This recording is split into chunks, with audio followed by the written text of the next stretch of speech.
ബിസ്മില്ലാഹിർ റഹ്മാനിർ റഹീം. അൽഹംദുലില്ലാഹ് വസ്സലാത്തു വസ്സലാമു അലാ സയ്യിദിനാ മുഹമ്മദ് വഅലാ ആലിഹി വസ്സഹ്ബിഹി അജ്മഈൻ. അമ്മാ ബഅദ്. അസ്സലാമു അലൈക്കും വറഹ്മത്തുള്ളാഹി. ഇൽമുൽ കലാം മൗലാന മൗദൂദിയുടെ കാഴ്ചപ്പാടുകൾ. അബുൽ കലാം മൗദൂദിയെ പൊതുവേ ഇസ്ലാമിക ലോകം കാണുന്നത് ഒരു സംഘടനാ നേതാവ്, കൂടി വന്നാൽ ഒരു മുഫസ്സിർ എന്ന തലത്തിലേക്ക് മാത്രമേ ഉള്ളൂ. അദ്ദേഹത്തിൻ്റെ ചിന്തകളിൽ ധാരാളം വൈജ്ഞാനിക മേഖലകളുടെ ശാഖകൾ നമുക്ക് വേർതിരിച്ച് പറയാൻ പറ്റും. അതിൽ തഫ്സീർ, ഹദീസ്, ഫിഖ്, ഹിസ്റ്ററി, അതുപോലെ തന്നെ ലിംഗ്വിസ്റ്റിക്സ്, പിന്നെ അദ്ദേഹത്തിൻ്റെ ഏരിയ സ്റ്റഡീസ്, അങ്ങനെ കമ്പാരിറ്റീവ് റിലീജിയൻ, നിരവധി മേഖലകൾ അദ്ദേഹത്തിൻ്റെ അക്കാദമിക വൈജ്ഞാനിക ജീവിതത്തിൽ കൈകാര്യം ചെയ്തിട്ടുണ്ട്. അതിൽ പ്രധാന ഭാഗവും കൂടിയാണ് ഇൽമുൽ കലാം. കാരണം അദ്ദേഹം തന്നെ മദീന യൂണിവേഴ്സിറ്റിക്ക് വേണ്ടി തയ്യാറാക്കിയ സിലബസിൽ ഇൽമുൽ കലാമും പ്രധാന ഭാഗമായിരുന്നു. എന്തുകൊണ്ടാണ് മൗലാന മൗദൂദിയുടെ ചിന്തയിൽ ഇൽമുൽ കലാം ഒരു പ്രധാന വിഷയമായി വരുന്നത്? അദ്ദേഹത്തിൻ്റെ രാഷ്ട്രീയ ചിന്ത ഇൽമുൽ കലാമിൽ നിന്ന് ഉരുത്തിരിഞ്ഞതാണ്. അതുകൊണ്ട് തന്നെയാണ് മൗലാന മൗദൂദിയുടെ ഇൽമുൽ കലാം എന്നുള്ള ചർച്ച കൂടുതൽ പ്രസക്തമാവുന്നത്. നമ്മൾ തിയോ ഡെമോക്രസി എന്നും അല്ലെങ്കിൽ ഹാക്കിമിയത്ത്, ഹുക്കുമത്ത് ഇലാഹി, ഇഖാമത്തുദ്ദീൻ എന്നുള്ള പദപ്രയോഗങ്ങളെല്ലാം അതിനെക്കുറിച്ചൊക്കെ നമ്മൾ സംസാരിക്കുമ്പോൾ ആലോചിക്കേണ്ട ഒരു കാര്യമുണ്ട്. അദ്ദേഹം ഇതെല്ലാം എടുത്തത് ഖുർആനിൽ നിന്നാണ്. ഹുക്കുമത്ത് ഇലാഹി, ഹാക്കിമിയത്ത്, ഇഖാമത്തുദ്ദീൻ പോലുള്ള പദങ്ങൾ, അതുപോലെ തന്നെ തിയോ ഡെമോക്രസി എന്ന് പറഞ്ഞ കൺസെപ്റ്റ് രൂപീകരിക്കുന്നത് ഖുർആനിൻ്റെ 4 സാങ്കേതിക ശബ്ദങ്ങൾ എന്ന ആ ബുക്കിൻ്റെ ഇതിവൃത്തമാണ് ആ ചിന്തയിൽ മുഴുവനുമുള്ളത്. നമുക്കറിയാം, ദീന്, ഇലാഹ്, റബ്ബ്, അബ്ദ് എന്ന് പറയുന്ന ആ പദത്തിൽ നിന്നാണ് യഥാർത്ഥത്തിൽ അദ്ദേഹത്തിൻ്റെ പൊളിറ്റിക്കൽ ഫിലോസഫി അല്ലെങ്കിൽ പൊളിറ്റിക്കൽ തിയോളജി, ഏത് പേരിട്ട് വിളിച്ചാലും ആ രാഷ്ട്രീയ ചിന്ത രൂപപ്പെടുന്നത് തൗഹീദിൽ നിന്നാണ്. നിങ്ങൾ തഫീമുൽ ഖുർആനിൻ്റെ ഓരോ പേജിലേക്കും കയറിയിറങ്ങി നോക്കുക. അദ്ദേഹം അള്ളാഹുവിൻ്റെ സിഫത്തുകളെ, അസ്മാഉൽ ഹുസ്നയെ എങ്ങനെ കൈകാര്യം ചെയ്യുന്നു എന്ന് നമുക്ക് ഒന്ന് ശ്രദ്ധിച്ചു നോക്കിയാൽ മനസ്സിലാക്കാൻ കഴിയും. സാധാരണ മുഫസ്സിറുകൾ പൊതുവെ കൈകാര്യം ചെയ്യുന്നതിനേക്കാളും അപ്പുറം അത് സമകാലിക ലോകത്തേക്ക് കൂടുതൽ കണക്റ്റ് ചെയ്തുകൊണ്ട് വിശദീകരിക്കുന്ന രീതിയാണ് മൗലാന മൗദൂദി ചെയ്യാറുള്ളത്. ഓരോ സിഫത്തുകൾക്കും, അള്ളാഹുവിൻ്റെ ഓരോ സിഫത്തുകൾക്കും അതിനാവശ്യമായ രീതിയിലുള്ള മെറ്റഫർ, ഉപമകൾ ഉപയോഗിച്ചുകൊണ്ട് അതിനെ വളരെ ലളിതമായി ജനങ്ങൾക്ക് മനസ്സിലാക്കി കൊടുക്കുന്ന രീതിയാണ് തഫീമുൽ ഖുർആൻ അദ്ദേഹം സ്വീകരിച്ചിരിക്കുന്നത്. ഇത് പറയുമ്പോൾ തഫ്സീറിൻ്റെ രീതി മാത്രമല്ല.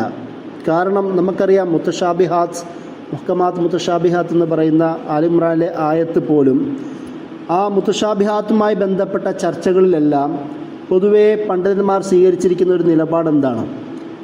അധികം മിണ്ടണ്ട, അധികം അങ്ങോട്ട് പോവേണ്ട, അധികം സംസാരിക്കേണ്ടതില്ല എന്ന ഒരു കാഴ്ചപ്പാടാണ് പൊതുവേ എല്ലാവരും ചെയ്യാറുള്ളത്. പക്ഷെ മൗലാന മൗദൂദി ചെയ്തത് ഈ ഭയത്തിൽ നിന്ന് സ്വയത്തെയും കൂടെയുള്ളവരെയും മോചിപ്പിക്കാൻ അദ്ദേഹം ശ്രമിച്ചു എന്നുള്ളതാണ്.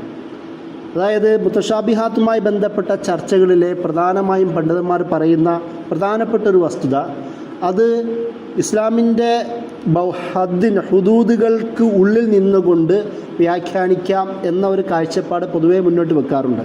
കാരണം ഇൽമുൽ കലാമിൻ്റെ ഏകദേശം എല്ലാ ചിന്തകളും മുത്തശാബിഹാത്തുമായി കൂടി കണക്ട് ചെയ്യപ്പെട്ടതാണ് എന്ന് നിങ്ങൾക്കറിയാം. അതുകൊണ്ട് തന്നെ മൗലാന മൗദൂദി പലപ്പോഴും ഖുർആൻ തന്നെ ഉപയോഗിച്ച പദപ്രയോഗങ്ങളെ, അതിനെ ഈ ഭയത്തിൽ നിന്ന് മോചിപ്പിക്കാനുള്ള ശ്രമം അദ്ദേഹം നടത്തി എന്നുള്ളതാണ്. അതിന് ചില ഉദാഹരണങ്ങളിലൂടെ കടന്നു പോകുമ്പോൾ നമുക്ക് മനസ്സിലാക്കാൻ കഴിയുന്നൊരു വസ്തുതയാണ്. അതായത് ഖദറുമായി ബന്ധപ്പെട്ട ചർച്ച. അദ്ദേഹത്തിൻ്റെ ഖദറോ ജബർ എന്ന് പറയുന്ന ഒരു കിതാബ് തന്നെയുണ്ട്. ഖദറും ജബർ, ഈ പ്രീ ഡെറ്റർമിനേഷനുമായി ബന്ധപ്പെട്ട മനുഷ്യൻ നിർബന്ധിതനാണോ, അല്ല മനുഷ്യന് സ്വയം തിരഞ്ഞെടുക്കാനുള്ള അവകാശമുണ്ടോ എന്നുള്ളത് നേരത്തെ മുഅ്തസിലി, അശ്അരി, മാതുരീദി, മുർജിഇ, ജഹ്മി ഫിലോസഫികളിലെല്ലാത്തിലും പ്രധാനപ്പെട്ട പോയിൻ്റാണ്. മൗലാന മൗദൂദിയും ആ വിഷയം കൈകാര്യം ചെയ്യുന്നുണ്ട്. അദ്ദേഹത്തിൻ്റെ ഡെസ്റ്റിനി ആൻഡ് ഫത്തലിസം എന്ന് പറയുന്ന ഒരു ബുക്ക് ഇംഗ്ലീഷിലേക്ക്, അത് പ്രസംഗമാണ്, അതിൻ്റെ ഇംഗ്ലീഷ് ട്രാൻസ്ലേഷനുമുണ്ട്, അതിൻ്റെ ഉറുദുവുമുണ്ട്. ഒറിജിനൽ പ്രസംഗം ഉറുദുവിൽ നിങ്ങൾക്ക് ലഭ്യമാണ്. അതിൽ അദ്ദേഹം ഈ വിഷയം കൈകാര്യം ചെയ്യുന്നുണ്ട്. ഒരു മനുഷ്യൻ അത് അവന് മേൽ നിർബന്ധിതനായി നമ്മൾ ചെയ്യുന്നതും പറയുന്നതും നമുക്ക് സംഭവിക്കുന്നതും നമ്മുടെ തലവരെയും തലവിധിയുമെല്ലാം നേരത്തെ നിർണയിച്ചതാണോ, നമ്മൾ അതിൽ നിന്ന് സ്വതന്ത്രനല്ലേ എന്ന് പറയുന്നൊരു ചോദ്യം. മൗലാന മൗദൂദി അത് കൂടുതൽ വിശദീകരിച്ചുകൊണ്ട് പറയുന്നത്, അത് ആണ് എന്ന് പറയുമ്പോൾ പ്രശ്നമാണ്. അതായത് ആണ് എന്ന് മനുഷ്യൻ നിർബന്ധിതനാണോ, എന്നാൽ ആണ് എന്ന് പറയുന്നത് പ്രശ്നമാണ്. അങ്ങനെയാണെങ്കിൽ മനുഷ്യനും കല്ലും ഇങ്ങനെയുള്ള ജീവികളും ഈ പദാർത്ഥങ്ങളും തമ്മിൽ എന്ത് വ്യത്യാസം? കാരണം അതും അങ്ങനെ മനുഷ്യനും ഇങ്ങനെ, നമുക്ക് പ്രത്യേകിച്ച് തിരഞ്ഞെടുക്കാനുള്ള ഒരു റോളില്ല. അങ്ങനെയാണെങ്കിൽ മനുഷ്യനും ഈ കാണുന്ന സ്ഥാവര ജംഗമ വസ്തുക്കളും തമ്മിലുള്ള വ്യത്യാസം എന്ത് എന്ന് മൗലാന മൗദൂദി ചോദിക്കുന്നുണ്ട്. എന്നിട്ട് രണ്ടാമത്തെ ചോദ്യം അദ്ദേഹം തന്നെ ചോദിക്കുന്നുണ്ട്, അല്ല മനുഷ്യന് ഫ്രീ വില്ലുണ്ട്, അവൻ്റെ ഡെസ്റ്റിനി, അവൻ്റെ തലവിധി എല്ലാം മനുഷ്യൻ തന്നെയാണ് തീരുമാനിക്കുന്നത് എന്ന് പറഞ്ഞാൽ അതും പ്രശ്നമാണ്. അങ്ങനെയാണെങ്കിൽ നമ്മൾ ജനിച്ചത് ഏതുമ്മയുടെ വയറ്റിൽ, ഏത് ഭാഷ സംസാരിച്ചുകൊണ്ടാണ് നമ്മൾ ജീവിച്ചു തുടങ്ങുന്നത്, ഏത് റേസിലാണ് നമ്മൾ വളർന്നത്, ഏത് നാട്ടിലാണ് നമ്മൾ ജീവിച്ചത്, ഇതെല്ലാം നമ്മളേതായി തീരുമാനിച്ചതല്ല. അത് നമ്മൾ ഡെസ്റ്റിനി എടുത്തതല്ല, നമ്മളാൽ കൈകാര്യം ചെയ്യപ്പെട്ടതല്ല. ഇതൊക്കെ വേറെ ആരോ ഒരാൾ നമുക്ക് വേണ്ടി തയ്യാറാക്കി തന്ന കാര്യങ്ങളാണ്. ഇങ്ങനെ മൗലാന മൗദൂദി ഈ രണ്ട് കാര്യങ്ങളെയും, അതായത് മനുഷ്യൻ നിർബന്ധിതനാണ് എന്ന് പറയുന്ന ജഹ്മി കാഴ്ചപ്പാടിനെയും മുഅ്തസിലി ചിന്താധാരയൊക്കെ ഉയർത്തിവിട്ട മനുഷ്യന് ഫ്രീ വില്ലുണ്ട് എന്ന് പറയുന്ന ചിന്താധാരയും വളരെ ക്രിട്ടിക്കലായി തന്നെ സമീപിച്ചുകൊണ്ട് മൗലാന മൗദൂദി ആ പ്രസംഗത്തിൽ പറയുന്നത്, ഇതിൻ്റെ രണ്ടിലും ഇടയിലുള്ള ഒരു വഴിയാണ് യഥാർത്ഥത്തിൽ മനുഷ്യൻ ഉള്ളത്. കാരണം മനുഷ്യൻ മുഴുവനും ഇൻഡിപെൻഡൻ്റ് അല്ല, എന്നാൽ മനുഷ്യന് ഇൻഡിപെൻഡൻസ് ഉണ്ട്. അല്ല ആണ് എന്ന് പറയുന്നതിൻ്റെ അപ്പുറം ഇതിൻ്റെ നടുവിലുള്ളൊരു മാർഗമാണ് മനുഷ്യൻ സ്വീകരിക്കേണ്ടത് എന്നാണ് അദ്ദേഹത്തിൻ്റെ ആ പ്രഭാഷണത്തിൻ്റെ ചുരുക്കം. ഇതാണ് ഖദറുമായി ബന്ധപ്പെട്ട ചർച്ച. നമ്മൾ ഇൽമുൽ കലാമിലെ പ്രധാനപ്പെട്ട ഒരു വിഷയമാണല്ലോ ഖദർ, അതുകൊണ്ടാണ് ഞാൻ ആദ്യം ഇത് തന്നെ പറഞ്ഞത്. പിന്നെ രണ്ടാമത്തെ വിഷയം ഇദ്ദേഹത്തിൻ്റെ മുത്തശാബിഹാത്തുമായി ബന്ധപ്പെട്ട ചർച്ചയാണ്. ഖുർആനിൽ തഫ്ഹീമുൽ ഖുർആൻ അല്ലെങ്കിൽ അദ്ദേഹത്തിൻ്റെ ഫത്വകളിൽ, റസായിൽ മസായിൽ പോലുള്ള ഫത്വകളിൽ, അദ്ദേഹത്തിൻ്റെ തസ്രീഹാത്ത് പോലുള്ള തൻഖീഹാത്ത് പോലുള്ള രചനകളിലുമെല്ലാം നിരവധി ഭാഗങ്ങളിൽ ഈ മുത്തശാബിഹാത്തുമായി ബന്ധപ്പെട്ട തിയോളജിക്കൽ, ഈ മെറ്റഫിസിക്കൽ ചർച്ചകൾ അദ്ദേഹം നടത്തുന്നത് നമുക്ക് കാണുവാൻ കഴിയും. അതിൽ അദ്ദേഹം തന്നെ ഈ മുത്തശാബിഹാത്തുമായി ബന്ധപ്പെട്ട ചർച്ചകളെ കൂടുതൽ വിശദീകരിക്കും നമുക്ക് കാണുവാൻ കഴിയും. അദ്ദേഹം തന്നെ പറയുന്നത്, മുത്തശാബിഹാത്ത് എന്ന് പറയുന്ന ആയത്തിൻ്റെ വിശദീകരണത്തിൽ അദ്ദേഹം പറയുന്നത് ഒരു മെറ്റാഫിസിക്കൽ ചർച്ചയാണ്. ഇതെല്ലാ പൊതുജനങ്ങൾക്ക് എല്ലാവർക്കും ഒരുപോലെ മാനസികമായി ഉൾക്കൊള്ളാൻ പറ്റുന്ന തരത്തിലുള്ള വിശദീകരണങ്ങളല്ല മുത്തശാബിഹാത്തിലുള്ളത്. എന്നാൽ പോലും റിയാലിറ്റി കണ്ടെത്തുവാൻ പറ്റുന്ന തരത്തിൽ ആ ഒരു വിശദീകരണം മനുഷ്യന് സാധ്യമാണ് എന്നാണ് മൗലാന മൗദൂദി മുത്തശാബിഹാത്തുമായി ബന്ധപ്പെട്ട വിശദീകരണങ്ങളിൽ പറയുന്നത്. എന്നിട്ട് നിങ്ങൾ ഓരോ പദങ്ങളും എടുത്തു നോക്കുക. പ്രത്യേകിച്ച് മുത്തശാബിഹാത്ത് എന്ന് പറഞ്ഞ് പണ്ഡിതന്മാർ മാറ്റി നിർത്തിയ പദപ്രയോഗങ്ങൾ നോക്കുക. അതിൽ ഉദാഹരണമാണ് സുമ്മസ്തവ അലൽ അർഷ്. ആകാശ പ്രപഞ്ചങ്ങളെയും ഭൂമിയെയും സകലതിനെയും സൃഷ്ടിച്ചതിന് ശേഷം അള്ളാഹു സുമ്മസ്തവ അലൽ അർഷ്, നമ്മൾ അതിനർത്ഥം കൊടുക്കുന്നത് അർഷിൽ അദ്ദേഹം ഇരുന്നു എന്നാണ്. അല്ലെങ്കിൽ മലയാളത്തിൽ സിംഹാസനസ്ഥനായി, ഒരു മെജസ്റ്റിക് രാജകീയ ഭാവം നൽകുന്ന ഒരു പദമാണ് സുമ്മസ്തവ അലൽ അർഷ് എന്ന് പറയുന്നത്. അർഷ് എന്ന് സാധാരണ കസേരയ്ക്കപ്പുറം ഒരു വലിയൊരു രാജകീയ സിംഹാസനം എന്നുള്ള അർത്ഥമാണല്ലോ അതിനുള്ളത്. നിങ്ങൾ ആലോചിച്ച് നോക്കുക, ഈ ഷറൽ അഖായിദ പോലുള്ള രചനകളിൽ അല്ലെങ്കിൽ അഖീദാപരമായി സംസാരിക്കുന്ന രചനകളിലുമെല്ലാം ഇവിടെ ഒരു കൈഫിയത്തിനെ കുറിച്ച് സംസാരിക്കുന്നുണ്ട്. അള്ളാഹു ഇരുന്നു എന്ന് പറയുമ്പോൾ ഇരിക്കാൻ പറ്റിയ അവയവം വേണം, അല്ലെങ്കിൽ അള്ളാഹു ഇരുന്നു എന്ന് പറയുമ്പോൾ ഇരിക്കുന്ന ആ വസ്തു വേണം, അത് എവിടെയാണ്, അത് സ്ഥിതി ചെയ്യുന്ന ഒരു സ്ഥലം വേണം. അങ്ങനെയുള്ള വേണ്ടാത്ത ചർച്ചകളിലേക്ക് കടന്നുപോയ ഒരു ചരിത്രം മുസ്ലിം സമൂഹത്തിനുണ്ട്. നിങ്ങൾ അഖീദ രചനകളിലൊക്കെ വിഷയവുമായി ബന്ധപ്പെട്ട് നോക്കുമ്പോൾ ഇതുകൊണ്ട് തന്നെയാണ് പണ്ഡിതന്മാർ പറഞ്ഞത് എന്താ, ഇങ്ങനെയുള്ള വിഷയങ്ങളിലേക്ക് പരമാവധി പോവാതിരിക്കുക. കാരണം മനുഷ്യൻ്റെ യുക്തിക്ക് മുകളിലുള്ള വിഷയങ്ങളായതുകൊണ്ട് വല്ലാണ്ട് സംസാരിച്ചിട്ട് കാര്യമില്ല എന്നാണ് പറഞ്ഞത്. പക്ഷേ മൗലാന മൗദൂദി ആ ഒരു വിഷയത്തെയും സോൾവ് ചെയ്യുന്ന തരത്തിലേക്ക് അദ്ദേഹം തഫ്സീർ ചെയ്തു എന്നുള്ളതാണ് നമുക്ക് കാണുവാൻ കഴിയുന്നത്. അദ്ദേഹം പറയുന്നത്, ഈ ഒരു ഇരുത്തം എന്നത് പ്രപഞ്ച സൃഷ്ടിക്ക് ശേഷം അള്ളാഹു ഭരണാധിപത്യത്തിൻ്റെ കടിഞ്ഞാൺ കയ്യിലെടുത്തു എന്നാണ് ഈ ഒരു ആയത്തിന് വിശദീകരണമായി പറയണത്. അതായത് സിംഹാസനസ്ഥനായി സുമ്മസ്തവാലൽ അർഷ് എന്നതിന് അദ്ദേഹം വിശദീകരിക്കുന്നത് ഈ പ്രപഞ്ചങ്ങളുടെ മുഴുവൻ സൃഷ്ടിപ്പിന് ശേഷം ഭരണാധിപത്യത്തിൻ്റെ കടിഞ്ഞാൺ കയ്യിലെടുത്തു. കാരണം സാധാരണ മലയാള ഭാഷയിലും ഏതൊരു ഭാഷയിലും ക്രോണ്ട് എന്ന് പറയുമ്പോൾ കിരീടാധാരണം നടന്നു എന്ന് പറയുമ്പോൾ അതിൻ്റെ അർത്ഥം അധികാരമേറ്റു എന്നുള്ളതാണല്ലോ. അല്ലെങ്കിൽ സിംഹാസനസ്ഥനായി എന്ന് പറയുന്നതും അതിൻ്റെ അർത്ഥം അധികാരത്തിലിരുന്നു, അധികാരം വാഴാൻ തുടങ്ങി എന്നുള്ള അർത്ഥമാണ് നൽകാറുള്ളത്. ആ ഒരു അർത്ഥം തന്നെയാണ് മൗലാന മൗദൂദി ഈ ഒരു ഭാഗത്തും വിശദീകരിക്കുന്നതായിട്ട് നമുക്ക് കാണുവാൻ കഴിയും. അദ്ദേഹത്തിൻ്റെ ഈ ആയത്തുകളിലൂടെ ഈ ആയത്തിൻ്റെ തന്നെ വിശദീകരണങ്ങളെ പോകുമ്പോൾ കൂടുതൽ വളരെ വിശാലമായ അർത്ഥം അദ്ദേഹം കൊടുക്കുന്നത് നമുക്ക് കാണുവാൻ കഴിയും. അതായത് സമസ്ത ലോകത്തിന് അസ്തിത്വത്തിൻ്റെയും ശക്തിയുടെയും അനുഗ്രഹം ചൊരിയുന്നതും പ്രപഞ്ചകാര്യങ്ങൾ നിയന്ത്രിക്കപ്പെടുന്നതും അവിടെ നിന്നാവാം. അഥവാ ഭരണാധിപത്യം എന്നത് മാത്രമാവാം സിംഹാസനത്തിൻ്റെ വിവക്ഷ. എന്നിട്ട് അദ്ദേഹം അത് വിശദീകരിക്കുന്നത് കാണുവാൻ കഴിയും നമുക്ക്. അദ്ദേഹം പറയുന്നത്, അള്ളാഹുമായി ബന്ധപ്പെടുത്തുമ്പോൾ സിംഹാസനാരോഹണത്തിൻ്റെ അർത്ഥം വിശദീകരണങ്ങൾ എന്തുമാവട്ടെ ഖുർആനിൽ ആ പരാമർശത്തിൻ്റെ ഉദ്ദേശം ഇതാണ് എന്ന് പറഞ്ഞുകൊണ്ട് ഒരു നീണ്ട വിശദീകരണം അത് നൽകുന്നുണ്ട്. പ്രപഞ്ചത്തിൻ്റെ സൃഷ്ടാവും സംവിധായകനും മാത്രമല്ല അള്ളാഹു, അതിൻ്റെ നിയന്താവും ഭരണാധിപനും കൂടിയാണ്. പ്രപഞ്ച സൃഷ്ടിക്ക് ശേഷം അതുമായി ഒരു ബന്ധവും പുലർത്താതെ എവിടെയും സ്വസ്ഥമായി കഴിഞ്ഞുകൂടുകയല്ല അവൻ. അഖില പ്രപഞ്ചത്തിൽ അതിൻ്റെ വിശദാംശങ്ങളിലോളം ഫലത്തിൽ ആധിപത്യം വാഴുന്നതും അവനാണ്. ഭരണാധിപത്യത്തിൻ്റെ എല്ലാ അധികാരാവകാശങ്ങളും സ്ഥിതി ചെയ്യുന്നത് അവൻ്റെ ബലിഷ്ഠ ഹസ്തത്തിലാണ്. യദുല്ല എന്നുള്ള പല യദുല്ലാവും ഈ മുൽക്കിനെ കുറിച്ച് വിശദീകരിക്കുമ്പോൾ ഖുർആൻ തന്നെ മറ്റൊരു പദമാണ് യദുല്ല എന്നുള്ള പദം ഉപയോഗിക്കുന്നുണ്ട്. അവൻ്റെ കയ്യിലാണ് പരമാധികാരം. മൗലാന മൗദൂദി ആ ഒരു ആയത്തിനെയും കൂടി ചേർത്തിട്ടാണ് ഇവിടെ വിശദീകരിക്കുന്നത്. എന്നിട്ട് ചെറുതും വലുതുമായ എല്ലാ വസ്തുവും അവൻ്റെ മാത്രം ആജ്ഞാനുവർത്തിയും ഹിതാനുസാരിയും മാത്രേ. പ്രപഞ്ചത്തിൻ്റെ ഭാഗധേയം അവൻ്റെ മാത്രം വിധിക്ക് വിധേയമാണ്. ഇത് നീണ്ടൊരു വിശദീകരണമാണ്, നിങ്ങൾ മുഴുവൻ വായിക്കേണ്ടതുണ്ട്. ഞാൻ പറഞ്ഞത് ഈ ഒരു ആയത്തിന് സുമ്മസ്തവാ അലൽ അർഷ് എന്ന് പറയുന്ന ആയത്തിന് അദ്ദേഹം കൊടുക്കുന്ന വളരെ വിശാലമായ ഒരു വിശദീകരണം ഒരുപക്ഷെ മുൻകാല പണ്ഡിതന്മാരുടെ തഫ്സീറുകളിൽ നമുക്ക് കാണുവാൻ സാധ്യമല്ല.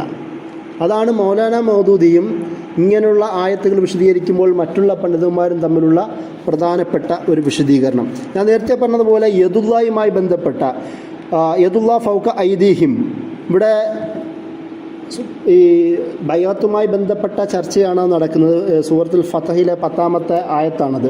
അവിടെ ബൈഅത്തുമായി ബന്ധപ്പെട്ട ചർച്ച നടക്കുമ്പോൾ അള്ളാഹുവിൻ്റെ കരം അവരുടെ മുകളിലുണ്ടെന്ന് പറയുമ്പോൾ അള്ളാഹും അവരോട് കൂടി ബൈഅത്ത് ചെയ്തു, പ്രതിജ്ഞ ചെയ്തു എന്നുള്ള ഇതിൻ്റെ ഒരു ആശയം പ്രതിധ്വനിക്കുന്ന ഒരു ആയത്തൂടിയാണ്.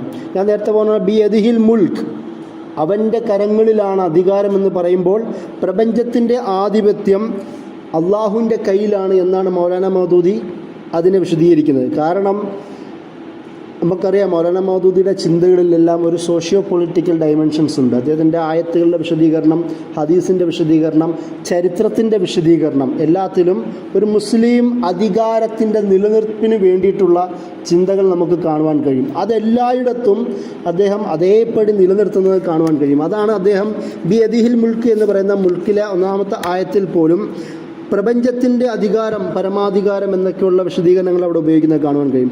അതൊരു ഖലഖ്തു ബിയദൈ സ്വാദ് 75-ാമത്തെ ആയത്തിലും അദ്ദേഹം ഇതേ ഒരു അർത്ഥം ഉപയോഗിക്കുന്നുണ്ട്. ഈ ഭാഗത്ത് തന്നെ അള്ളാഹു സ്വന്തം കൈകൾ കൊണ്ട് സൃഷ്ടിച്ചു. അള്ളാഹു പറയുന്നത് ഞാൻ എൻ്റെ 2 കൈകൾ കൊണ്ട് സൃഷ്ടിച്ചു എന്നാണ് പറയുന്നത്. എൻ്റെ 2 കൈകൾ കൊണ്ട് സൃഷ്ടിച്ചു എന്നാണ്. അതായത് ഒരു മനുഷ്യരൂപത്തിലേക്ക് അള്ളാഹുവിനെ അള്ളാഹു പരിചയപ്പെടുത്തുന്ന രൂപത്തിലേക്ക് നമുക്ക് തോന്നിപ്പോവും. 2 കൈകളുള്ള ഒരു പടച്ചവൻ. മൗലാന മൗദൂദി അതിനെ വിശദീകരിക്കുന്നത് ആ സൃഷ്ടിപ്പിൻ്റെ മഹത്വത്തെ വിശദീകരിക്കുകയാണ്. അല്ല കൈകളുടെ കൈകളുടെ എൻറ്റിറ്റിയെ, ഉന്മയെ വിശദീകരിക്കുകയല്ല, സൃഷ്ടിപ്പിൻ്റെ മഹത്വത്തെയാണ് അള്ളാഹു വിശദീകരിക്കുന്നത്. എന്നിട്ട് അള്ളാഹ് പറയുന്നത് മനുഷ്യന് ഒരു വളരെ സജീവമായ ഒരു ശരീരം നൽകപ്പെട്ടു, അതുപോലെ തന്നെ ഒരു ആത്മാവ് നൽകപ്പെട്ടു. എന്നിട്ട് എല്ലാ സൃഷ്ടികളാലും ശ്രേഷ്ഠനായ മഹത്വമുള്ള ഒരു സൃഷ്ടിപ്പിനെ അള്ളാഹു ഉണ്ടാക്കി എന്നാണ് അതിൻ്റെ അർത്ഥം. അതായത് ആ സൃഷ്ടിപ്പിൻ്റെ മഹനീയത, മഹത്വത്തെ വിശദീകരിക്കുകയാണ് അള്ളാഹു സുബ്ഹാനഹു വ തആല ഖലഖ്തു ബിയദൈ, എൻ്റെ 2 കൈകൾ കൊണ്ട് ഞാൻ സൃഷ്ടിച്ചു എന്ന ആയത്തിൽ കൂടി ഉദ്ദേശിക്കുന്നത്. കാരണം ഞാൻ നേരത്തെ പറഞ്ഞിരുന്നല്ലോ, മുൻകാല പണ്ഡിതന്മാരെല്ലാം തഫ്സീറുകളിൽ അള്ളാഹ് സൃഷ്ടിച്ചു എന്ന് പറഞ്ഞുകൊണ്ട് അവിടെ ഒതുക്കുകയാണ് ചെയ്യുന്നത്. മൗലാന മൗദൂദിയുടെ ഒരു പ്രത്യേകത, കൂടുതൽ ഡീപ്പായി ഡീറ്റെയിൽസിൽ കൂടി കടന്നു പോകുന്ന ഒരു ശൈലി സ്വീകരിക്കുന്നത് നമുക്ക് കാണുവാൻ കഴിയും. ഇതാണ് അദ്ദേഹം ഈ മുത്തശാബിഹാത്ത് എന്ന് പറയുന്ന പദപ്രയോഗങ്ങളോടുള്ള അദ്ദേഹത്തിൻ്റെ സമീപനം. മറ്റൊന്ന് അസ്മാഉൽ ഹുസ്നയാണ്. ഞാൻ നേരത്തെ പറഞ്ഞു അസ്മാഉൽ ഹുസ്ന, അതിൽ തൗഹീദ് അസ്മാഉൽ സിഫാത്ത് എന്ന് പറയുന്നത് എല്ലാ തിയോളജിക്കൽ ഡൈമെൻഷൻ്റെയും പ്രധാനപ്പെട്ട ഒരു കേന്ദ്രമാണ്, ചർച്ചാ കേന്ദ്രമാണ്. അസ്മാഉൽ ഹുസ്നയുമായി ബന്ധപ്പെട്ട, അള്ളാഹുവിൻ്റെ പേരുകളുമായി ബന്ധപ്പെട്ട ചർച്ച. കാരണം ഒരു പക്ഷേ എന്തുകൊണ്ടാണ് മുഅ്തസിലി ചിന്താധാരകളെല്ലാം ഓരോ എൻറ്റിറ്റി ആയിട്ട് അസ്മാഉൽ ഹുസ്നയെ പരിഗണിക്കുന്നത്? കാരണം അള്ളാഹുവിൻ്റെ കൂടെ മറ്റൊരു എൻറ്റിറ്റി ഉണ്ടാവാൻ പാടില്ല, അള്ളാഹുവിൻ്റെ ഉപമകളാണത്. പക്ഷേ മൗലാന മൗദൂദി ഈ ചർച്ചകൾക്കപ്പുറം അതിൻ്റെ ഓരോ പദങ്ങളുടെയും ആഴത്തിലേക്ക് കടന്നു പോകുന്നത് കാണുവാൻ കഴിയും. സൂറ ഹഷറിലും അതുപോലെ തന്നെ ആയത്തുൽ കുർസി, ബഖറയിലെ ആയത്തുൽ കുർസിയും സൂറ ഹഷറിലെ 22, 24 ആയത്തുകൾ, ആ ആയത്തുകളിൽ അദ്ദേഹത്തിൻ്റെ അസ്മാഉൽ ഹുസ്നയുമായി ബന്ധപ്പെട്ട കാഴ്ചപ്പാട് നമുക്ക് കാണുവാൻ കഴിയും. അതല്ലാതെ മൗലാന മൗദൂദിക്ക് അസ്മാഉൽ ഹുസ്ന എന്ന് പറയുന്ന ഒരു രചന പോലുമുണ്ട്. അദ്ദേഹത്തിൻ്റെ ആ രചനയിൽ അതിൽ എങ്ങനെയാണ് ഓരോ പദങ്ങളെയും സമീപിക്കേണ്ടത്, ഓരോ പദങ്ങളുടെയും ആശയം എന്ത് എന്ന് കൂടുതൽ വിശദീകരിച്ച് പറയുന്നുണ്ട്. നിങ്ങളത് കൂടുതൽ വായിക്കേണ്ട ഒരു സാധനമാണ്, നമുക്കത് ഡീറ്റെയിൽസ് ആയിട്ട് വിശദീകരിക്കാൻ കഴിയുകയില്ല. പക്ഷേ അദ്ദേഹം ഒരു ഉദാഹരണം പറയാം. ഞാൻ നേരത്തെ പറഞ്ഞതുപോലെ മുൽക്ക് എന്നതിനാണല്ലോ മലിക്ക് എന്നുള്ള പദവും ഉണ്ടാകുന്നത്. ഇതിൽ അദ്ദേഹം ഈ ഒരു രചനയിൽ, അസ്മാഉൽ ഹുസ്ന എന്ന് പറയുന്ന രചനയിൽ അദ്ദേഹം പറയുന്നത് അവൻ്റെ പരമാധികാരത്തെ, സൊവേണിറ്റി എന്ന് അദ്ദേഹം ബ്രാക്കറ്റിൽ കൊടുക്കുന്നുമുണ്ട്. അള്ളാഹുവിൻ്റെ പരമാധികാരത്തെ പരിമിതപ്പെടുത്തുന്ന യാതൊന്നും ഭൂമിയിൽ ലോകത്തില്ല എന്നതിനെ സൂചിപ്പിക്കുന്ന പദമാണ് മലിക് അല്ലെങ്കിൽ മുൽക്ക്, പരമാധികാരം. അപ്പം ആ ഒരു തരത്തിലേക്കാണ് അദ്ദേഹത്തിൻ്റെ വിശദീകരണങ്ങളെല്ലാം. അത് ഞാൻ പറഞ്ഞ അലീമുമാവട്ടെ, ബസീറാവട്ടെ, റഹീം, എല്ലാ പദപ്രയോഗങ്ങളിലും ഇത്രയും ആഴത്തിലാണ് വിശദീകരിക്കുന്നത്. സാധാരണ തഫ്സീറുകൾ കാണുന്നതിൻ്റെ അപ്പുറം അതിൻ്റെ മറ്റൊരു പ്രത്യേകത, ഈ ഒരു ഭൗതിക വ്യവഹാരങ്ങളിൽ നിന്ന് മാറി കുറച്ചും കൂടി ജനങ്ങൾക്കിടയിലും കൂടി ആ വിശദീകരണം എത്തിക്കുന്നുള്ളതാണ്. നിങ്ങളെല്ലാ വിശദീകരണങ്ങളും അദ്ദേഹത്തിൻ്റെ വളരെ കോമണായ ഉപമകൾ കാണുവാൻ കഴിയും. ഓരോ ഉപമകളിലൂടെയാണ് അദ്ദേഹം ഈ വിഷയങ്ങളെ കൈകാര്യം ചെയ്യുന്നത്. അത് അസ്മാഉൽ ഹുസ്നയുടെ പദങ്ങൾ വിശദീകരിക്കുന്ന ഭാഗത്ത് തന്നെ നമുക്കത് കാണുവാൻ കഴിയും. ഏതൊരു അധികാരം, ഒരു ഉദ്യോഗസ്ഥ വൃന്ദത്തെക്കുറിച്ചും അങ്ങനെ പലതരം ഉപമകളിലൂടെയാണ് അദ്ദേഹം ഈ വിഷയം കൈകാര്യം ചെയ്യുന്നത്. കാരണം ഈ ഉപമ എന്തിനാണ് തഫ്സീറിൽ, നമ്മൾ ബലാഗയെക്കുറിച്ച് നമ്മൾ സംസാരിക്കാറുണ്ട്. ഒരു തഫ്സീർ കൈകാര്യം ചെയ്യുമ്പോൾ ഉപമ എന്തിനാണ് ഉപയോഗിക്കുന്നത്?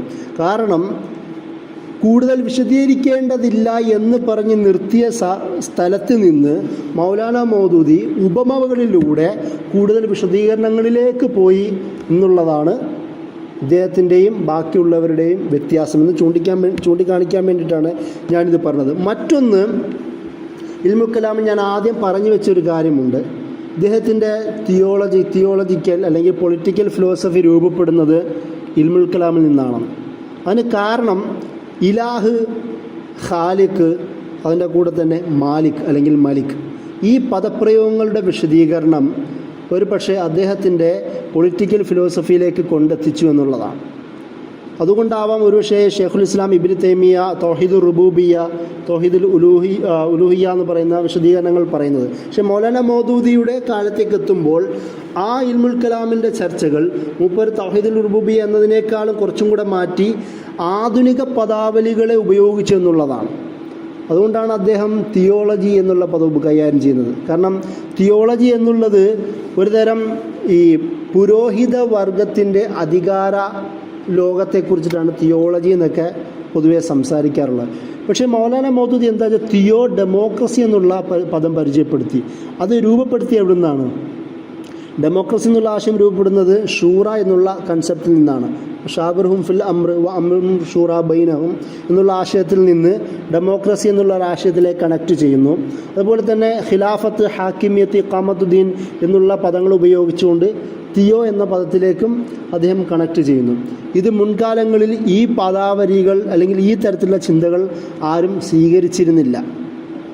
മൗലാന മൗദൂദി അത് ഉണ്ടാവുന്നത് അള്ളാഹു ഇലാഹാണെങ്കിൽ, അള്ളാഹു ഖാലിഖാണെങ്കിൽ അവൻ തന്നെയാണ് മാലിക്, അവൻ തന്നെയാണ് റബ്ബ്, അവൻ തന്നെയാണ് മഅബൂദ്, അവൻ്റേതാണ് ദീന്.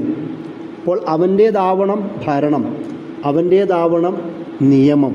അപ്പോൾ ഈ ചിന്ത തൗഹീദിൽ നിലയിലേക്കാണ് മൗലാന മൗദൂദി കണക്ട് ചെയ്യുന്നതായിട്ട് നമുക്ക് അദ്ദേഹത്തിൻ്റെ രചനകൾ മുഴുവൻ കാണാൻ കഴിയുന്ന ഒരു വസ്തുതയാണ്. പിന്നെ അതിൻ്റെ കൂടെ ചേർത്ത് വെക്കേണ്ട ഒരു മറ്റൊരു കാര്യം ദൈവികതയുടെ പ്രാധാന്യമാണ്, ഡിവൈനിറ്റി. നിങ്ങൾ യൂസുഫ് അലൈഹി ഇസ്ലാമിൻ്റെ സംഭവം തഫീമുൽ ഖുർആൻ നിങ്ങൾ വായിച്ചിട്ടുണ്ടാവും. തഫീമുൽ ഖുർആനിൽ യൂസുഫ് അലൈഹി ഇസ്ലാമിനെ എങ്ങനെയാണ് പരിചയപ്പെടുത്തുന്നത്? ചക്രവർത്തിയായിട്ടാണ്. പക്ഷേ മുൻകാല തഫ്സീറുകളിൽ യൂസുഫ് അലൈഹി ഇസ്ലാമിനെ മന്ത്രിയായി പരിചയപ്പെടുത്തുന്ന വിശദീകരണങ്ങളാണ് നമുക്ക് കാണാൻ കഴിയുന്നത്. മൗലാന മൗദൂദി പറയുന്നത് അങ്ങനെ ആവാൻ കഴിയില്ല. ഒന്ന് പ്രോഫസിയാണ്, നുബുവത്ത് ലഭിച്ച ആളാണ്, അദ്ദേഹം അധികാരം ലഭിച്ച ആളാണ്. ഒരു നബിയായ ഒരാൾ ഷിർക്ക് ചെയ്യുന്ന മറ്റൊരാളുടെ കീഴിൽ അധികാരം വഹിക്കുന്നതിലുള്ള പ്രശ്നത്തെയാണ് മൗലാന മൗദൂദി കൈകാര്യം ചെയ്യുന്നത്. എന്ന് മാത്രമല്ല ഈ വിഷയത്തിന് ഒരു ഹിസ്റ്റോറിസിറ്റി കണക്ട് ചെയ്യുന്നുണ്ട്. ബൈബിളിൽ യൂസുഫ് അലൈഹി ഇസ്ലാമിനെ ചക്രവർത്തിയായിട്ടാണ് പരിചയപ്പെടുത്തുന്നത്. മൗലാന മൗദൂദിയുടെ ഈ തിയോളജിക്കൽ ഡയമെൻഷനെ ബൈബിളിൻ്റെ ചരിത്ര വിശദീകരണവുമായി ചേർത്ത് വെച്ചുകൊണ്ടാണ് മൗലാന മൗദൂദി പറയുന്നത് മുൻകാല മുഫസ്സിറുകൾ പറഞ്ഞ യൂസുഫ് അലൈഹി ഇസ്ലാം എന്ന് പറയുന്ന ഒരു മന്ത്രിയല്ല. യൂസുഫ് അലൈഹി ഇസ്ലാം ഫിറൗന് ശേഷം ചക്രവർത്തിയായി മാറിയ ആളാണ് എന്നാണ് അദ്ദേഹം വിശദീകരിക്കുന്നത്. എന്തുകൊണ്ടാണ് ഈ പോയിന്റ് വരുന്നത്? കാരണം ഇത് ദൈവികതയുമായി ബന്ധപ്പെട്ട ചർച്ചയാണ്. കാരണം ഒരാൾ നബിയാണ്, നബിയാവുമ്പോൾ അത് മറ്റൊരാളുടെ കീഴിൽ വർക്ക് ചെയ്യേണ്ട, മറ്റൊരാളുടെ ഉത്തരവാദിത്വം നിറവേറ്റേണ്ട ഒരാളല്ല. പ്രത്യേകിച്ച് അടിമയുടെ, ഉടമയായവൻ്റെ ഉത്തരവാദിത്വം നിറവേറ്റേണ്ടതാണ്.